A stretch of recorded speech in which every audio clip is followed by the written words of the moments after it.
Tearful Tibetan monks stopped and detained by Indian police as they begin a trek towards their homeland. Thursday marked the fourth day of the protest in northern India by about 100 monks and supporters. But this will not stop the march. The march will go on. They were very non-violent. They sort of stayed still.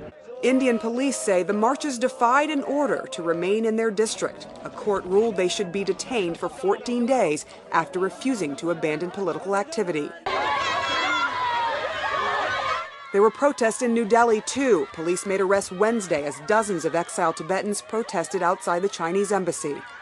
Giving us shelter for 49 years. Now it's okay. Now we want to go back.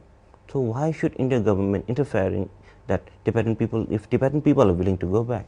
The Tibetan Youth Congress told us 32 people were detained during the Delhi protest and have begun a hunger strike in jail. The demonstrations mark the 49th anniversary of a failed Tibetan uprising against Chinese rule and months ahead of the Beijing Olympic Games. China is using this Olympic as the propaganda vehicle to legitimize its political rule in Tibet, to declare Tibet as a part of China, which historically is not deserved. The Chinese government shows no sign of compromising. We strongly oppose their separatist activities. It is okay if they want to come back, but there's a precondition. They have to acknowledge that Tibet is part of China.